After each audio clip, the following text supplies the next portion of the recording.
A few BenQ hardware calibrated display models have 3D lookup tables that are open to third-party access. This means that you can use these other software to run a full hardware calibration on your BenQ display.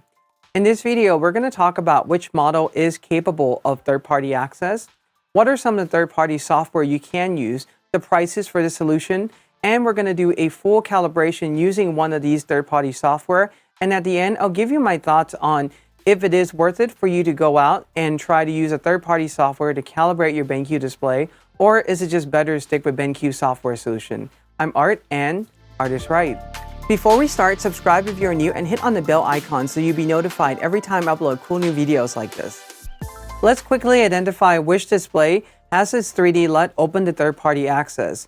The Pro Video PV270 is one of the models, and the other two is part of the SW lineup, the SW270C, which is the one that I have here, and also the SW321C, which is a 32-inch 4K display. If you look at all these three display models, one of the commonality between them is that they're all geared towards pro color grading work or pro video work. Mind you that the SW display line is also one that is targeted towards pro photography work too, but these two latest models that I have just mentioned is pivoted a little bit differently, where they're not just only targeting pro photographers, but they're also targeting pro video work as well. Now let's talk about a few third-party software that can do a hardware calibration on these three BenQ models. One of them is by a software company called Light Illusion, and they make this software called ColorSpace. The other one is by a company in the US called Calman by Portrait Display. And if you work in any production house that does any color grading or pro color grading work, you'll be very familiar with Calman name because most of those displays that are being used there are calibrated by Calman. That being said, I will use Calman to do this demonstration. And one of the things that I want to mention is that I hear a lot of feedback from many BenQ customers and also X-Rite customers saying that there's very little instructions or any accompanying write-up out there about how to calibrate your displays and how to use these devices. And I totally understand. And I feel that there is a need for more content, which is part of the reason why I'm doing these contents. But amazingly enough, when you get into the pro calibration, so for instance, such as Calman or Light Illusion, the only instruction you're going to get from them is from their website. And sometimes it can be really confusing and frustrating to try to follow through, even for me. I mean, I find that it took me a while for me to really figure out how to use Calman, how to get it going. So unless you're really seasoned with how to use the program, the learning curve of these programs in general are going to be much steeper than if you would use Palette Master or Palette Master Element to do a hardware calibration on your BenQ display. So let's launch Calman up. You may notice that I'm running Calman on Windows. This is my Dell XPS 15 running Windows 10. And the main reason for that is Calman cannot be natively installed on a Macintosh system. They make a companion software called Calman Client 3 that can be installed on Mac. However, that software piece has not been updated in quite some time now. And essentially, the highest version of macOS that that software officially support is High Sierra. All of my computers are now running on OS X Catalina, and Catalina, you can't even install Calman Client 3 on there. I hope that they're working on a new version. I'm not sure if that is the situation or not. The other thing too is that if you're trying to calibrate a display that is hooked up to a Macintosh system, what you have to do is install Calman Client 3, link the computer to a network, and then use a PC running Calman to then do a calibration on it. So trying to use Calman on a Macintosh system may not be a solution that is the most conducive or the easiest to use. Moving on here to once you launch Calman, you're going to see something that is very different than Palette Master Element, or even just i1 Profiler. You don't go in there and start the calibration right away. In fact, it gives you this dialog so that you can input the information of this calibration session. This makes sense if you are in a production calibration house and you're calibrating multiple display in-house, or if you're a calibration company doing this. Personally, for me, I'm literally just one person trying to calibrate this display, so I'm going to leave everything at default. But you can see that they have client name, client location, display, the display system, and everything. So they have a lot of information that you can go in and add down to, for example, the display here. If I click on Edit, it even asks you for the specific serial number of the display, if you're using display in a grid, which multiple display column, which column is it in, which row is it in. So it's really quite granular, but it's not something that I necessarily need. Workflow, what I'm going to do is choose Calman introduction, because if you don't, it's going to ask you to choose something. And amazingly enough, you can't just go in and choose BenQ calibration directly from workflow, which is something that I was confused with for a little bit. Now what I'm going to do is click on Calman at the very top, open workflow template, display specific, and then choose BenQ monitor calibration. To get to here initially took me a while. Now that I have done it, it's much easier now that I know how to use the program. But if you're not familiar with Calman, it can be a really daunting program, because the program has a lot of depth, but just not a lot of interfaces of GUI that you can really choose from until you really get deeper into the calibration. We're going to start the calibration here. It already found my color meter, which is the X-Rite i1 Display Pro, which is sitting right here. And so I'm not going to choose anything there. I will leave the LCD at the LCD LED RGB. This is a recommendation for any of the BenQ displays if you're hooking it up to the Calman system for calibration. Now what you have to do is connect the monitor, or click on Find Monitor. And we're going to use the BenQ. These are all correct. And it says note to use a USB-A to USB Type-C. And the reason why I said this is so that the software can then talk to the display. However, if you're using a USB Type-C, one cable will work, and you're going to see this in a moment. The other thing too about Calman software, you're going to find out as we go through this process, is that everything that it's doing takes quite a bit of time. It's not quite as quick as Palette Master Element. It's definitely not as quick as i1 Profiler, but it's also a different type of software too.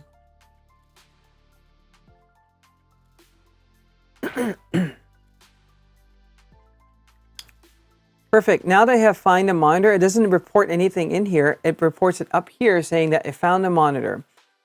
Next up is connect pattern source. This is another thing that confused me, because in Calman video demonstration, they're using an external pattern generator, and I don't have that. So at some point I thought I couldn't calibrate this, but that's not the case. So you can just really go and click on next. And this is going to ask you for the target information. What would you like to calibrate to? White point D65. ColorSpace, you can use different one. What I'm going to do here is choose Adobe RGB, because I am a photographer. This is really more so designed for Rec 709 sRGB or Rec 2020 if you're doing video editing. And the EOTF there, you can then choose a different one. I'm just going to set this to sRGB. And AutoCal Delta E formula, so there's like different formulas they can use. And it gives you a little note there saying that you use Delta E. ITP is maximum accuracy, and the other one, the 240 one by default, is improved speed with a small trade-off for accuracy. So let's go with the ITP and let's see what happens. Click on next. And now we're at the screen. This is the pre-calibration capture. This is measuring the performance of the display before you go in and run the calibration. And you can just really go in and start the measurement. However, there are so many different things you can choose from in this drop-down list, depending on what you want to do and the type of granular control that you want. So for instance, what I am going to do here is let's choose 86 point in 3-bit increments from 0 to 255. We'll choose that one. And I'm fairly sure that there are different reasons why you would choose each different one of these. Again, I am not a Calman expert by any means. I'm just showing this as a demo that you can calibrate these display with Calman. The thing is that if you're not familiar with this, should you really go and seek out to use Calman to run a calibration on your BenQ display. All right, so what we're going to do next is then click on here, which is Read Series. And it says that the diffuser must be open. Great, so I need to hang the display from here first. And the reading area on this display is right in the middle there. Again, it doesn't really tell you that that's the area where it's going to be reading, but I guess we have to just figure it out or watch some tutorial videos and demos on really trying to figure this thing out. I'll tilt the display up, angle this down a little bit more so that it's hanging right there. And let's click on Read Series one more time. So with Read Series, what it's going to do now is that it's going to read all these color points, as you see there on the bottom, and it's going to give us a delta E value before or pre-calibration. All of this will take some time, so I'm going to speed up this footage. As we go through the measurement, it's giving us an update on the EOTF. It's also giving us the RGB balance at each different value from 0 to 100 brightness, or 0 to 100 points of the different scale brightness here. How is the RGB balance doing? And so far it's looking pretty good. I mean, they're clustering close together there. And it's also giving us a delta E readout right there in the middle too. And this is going to constantly get updated. So as we go to brighter values, you're going to see a delta E start to tick up a little bit. But right now our max delta E is still at 1.9. And afterwards it's also going to give us a delta E for the color readout value too. And for the delta E formula, we're using delta E 2000 here to run the delta E computation. So now that it's done with the calibration, it doesn't even tell you it's done with the calibration. It just kind of stops and you're supposed to figure it out. Again, I'm not blaming Calman for this at all. It's just a very different user interface than any software that you may have used on a more consumer level. This is more of a pro software. And that's part of the reason why all these things are happening, is that if you work in this environment, you would know what's going on. So this is the pre-calibration capture. Our grayscale level so far, we have an average 1.1 and a max delta E of 1.9, while the color one, our average is 3.2 and a max delta E of 5.8. I wouldn't read too much into this yet because this is the pre-calibration data, and it's also based on the LUT information that's written to this display by Palette Master Elements. So I wouldn't worry about this too much at all. And as we can see, the RGB balance and everything is clustered close together, and the EOTF is looking pretty good there. So from here, what I'll do is I'll click on next, and this is where I would choose the hardware calibration slot I want to calibrate this to. When it comes to Calman, what you have to do is specify whether you want to use metrics or 3D LUT for the calibration. It's very similar to what you would choose in Palette Master Element. But what we're going to do here is I'll choose 3D LUT. And what you then have to do is click on Reset Current Mode. So it's going to reset the LUT of the display right now. And this will take a moment for it to go through and finish the whole thing. And then once this is done, then we can click on Next and start to dial in the calibration values of what we want to use. So we're waiting for the LUT to get reset here. Even though I click on Next, it doesn't do anything right now. This is pretty much just a waiting game. There we go. We're starting to see the display being washed out, so I was able to clear out all the LUT information from the chip on the computer. During this process, your screen will flicker different colors, and some of the colors, for example, the gradient and everything, will look funky. This is the software accessing the LUT on the display, so I wouldn't worry too much that this is happening to your display at the moment. And because I have already clicked on Next, because it is finished with the LUT reset, I am now this screen, the Luminance calibration. So this is the part where I would go in and choose a luminance point that I want to use for display. So I will go saying read continuous. And this is going to give me the readout for the display that I have. Again, very different than the other programs you use, especially with Palette Master Element. You dial in the value and it goes in and control the brightness for you automatically. This one, you really have to go in there and dial it in yourself.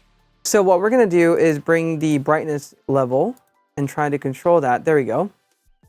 So apparently that was at 0 for some reason. Let's dial in a value here of maybe 30. And let's see where that takes us. So 30 takes us to around 101 candela. We're going to bring this down a little bit. Let's try 27. 27 brings us down to 94. What I really want to do is get my display to be at around 80 candela for photo editing work. So what I'm going to do here is, again, let's try type in 22.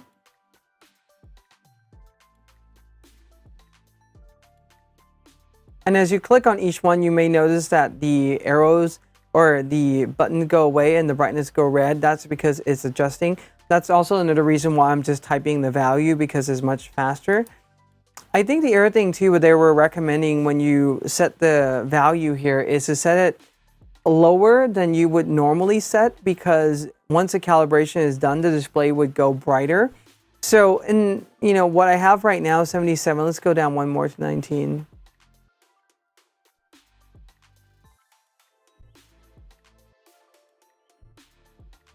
18. All right, so I'm going to set my candela value for this display right now, which is really dim, at 72 candela or 72.7. And that corresponds to a brightness value of around 18 or so out of the 100 scale. This does not really mean anything, so I wouldn't worry so much about that. It's giving you the luminance readout here on this side. This is giving us a delta E average of what that, the luminance is, and also the RGB balance, which has a lot less red at this point. But this is pretty much 0 LUT the way how it is. So what we're going to do is then click on next now that we have this value set. And this is where we would go in to do the auto cal and 3D LUT. This is the part where it gets really interesting because you can do either one of these, but you generally have to do them both. And these process can be one that takes quite a bit of time. So for example, auto cal 1D LUT is going to give you the information saying that how many levels you want to do this. You can do more levels if you need to. Generally sticking with 17 or 33 levels is fine. For the sake of this and for speed in general, what I'm going to do is choose it and have it go at 17 level with a delta E target of 0.5. So essentially what it's going to do right now is that it's going to measure a 17 level between 0 and 100, and it's going to constantly adjust the LUT lookup on this reading until literally the delta E for all these black readings or all these value reading for each individual one is below 5. So yeah, this is going to take some time for it to calibrate. And then once this is done, then what we'll do is an auto cal 3D only, and then we'll go through that. And this is going to then do the 3D LUT building for this display. And then afterwards, we can then come in, adjust the brightness level one more time, and then do the display validation. The whole process of doing this though, and I think that when we get to the 3D, the AutoCal 3D, you're going to find something very interesting, that the AutoCal 3D itself can run overnight if you want to. So we'll get to that in just a moment here. We'll leave this running.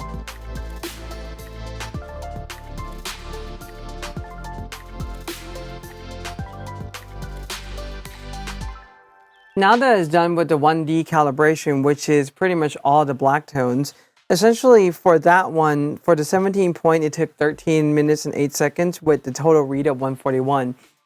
If you have seen that clip fast forward, you may notice that every time it reaches one color, it goes through from 0 to 100% of each of those different gray values. And that's because it's constantly adjusting, remeasuring all those different gray values until you reach that delta E that we set in the beginning to below 5. So it's a very thorough and comprehensive program to run the calibration. Next up, what we're going to do is AutoCal 3D only. So this is going to do the 3D LUT write-up part. And this is a part where it can take time. So you can go in and optimize the pattern, how much delay you want between each different pattern or each different color patches showing up. What is the average read speed right there. And then you also have these like start delay. You can delay to start in like a few minutes or so. But essentially what it really comes down here, and this is the interesting part about this whole thing, is that the calibration type, you can do it by a couple things. You can do it by a fixed grid. You can do it by time. You can do it by matrix LUT or lighting LUT. You can do it by so many different things. I tend to choose the IR time. The other thing that you can also choose is the IR point. And what you can do is choose how many points do you want it to measure, or choose how long do you want it to measure. This is one of those solutions where you can leave this running in the studio overnight. Again, for this demonstration, I am going to go with the least amount of time possible. Last time I measured 3,050 patches. It took about an hour and a half. So we're going to bring this down to the minimum profiling, which is usually going to be about 1,000 patches or so. And it's going to take about 30 minutes to do. So I'll say video range from 0 to 255 there, and the profile path will leave the profile path to default. We'll press OK. And now what it's going to do is run through the 1,000-something patch calibration, which will take some time. So again, we're going to have this running. We'll film this, and then we'll come back when it's done and kind of give it an overall evaluation and talk about a few more aspects of this adjusting the brightness post-calibration validation part, and then kind of give you my thoughts about what I feel about this whole thing.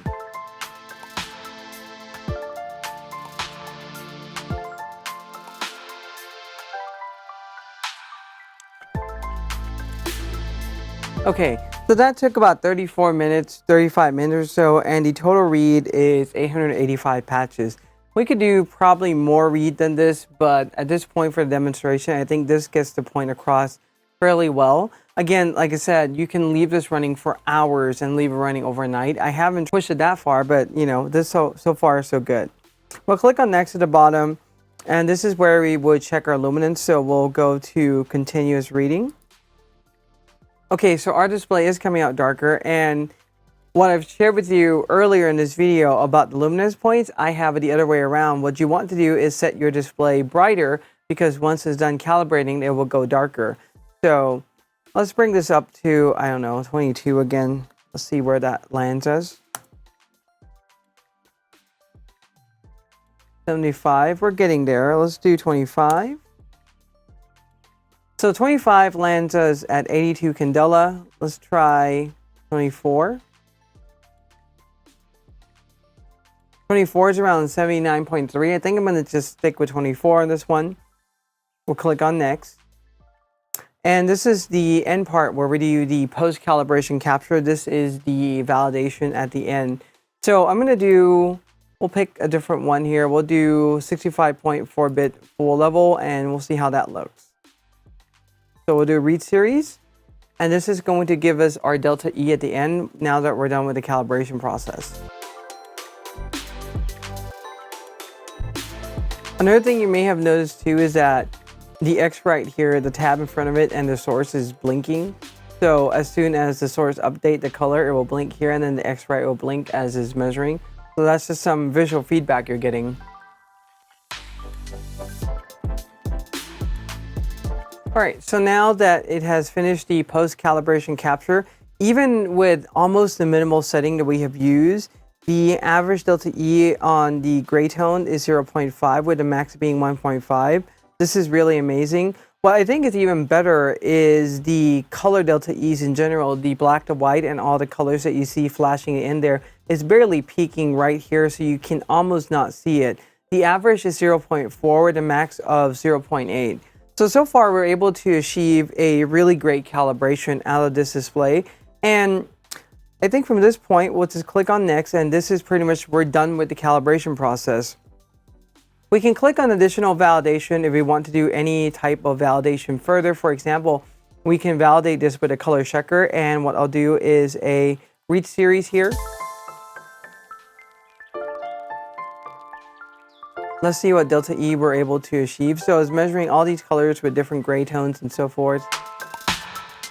And these are reading the colors based on the X-Rite Color Checker Classic swatch to see how that looks on the display comparatively. Right now, what we have is an average of 3.2 with a max of 6.5. So this is a very different calibration in general than what you would do with the i1 profiler software. So even though this additional validation may be higher, I may not worry about it too much, just because the validation before it, based on what the program was showing, was able to get good result. And you can always come in and fine tune this, but we're not going to worry about that too much. At the end, you can save out the report. We are going to do that here. I already click on Save Report. And you're going to get this extensive report chart from the pre-calibration values. This is going to go down to the post-calibration values, what it's able to get, what the delta E reading for the screen is. And as you can see there, I mentioned before in the beginning, there is different like company information, address, equipment use, and everything. This is where those information will come out. And we also did a color checker comparison, so it includes that data in here as well.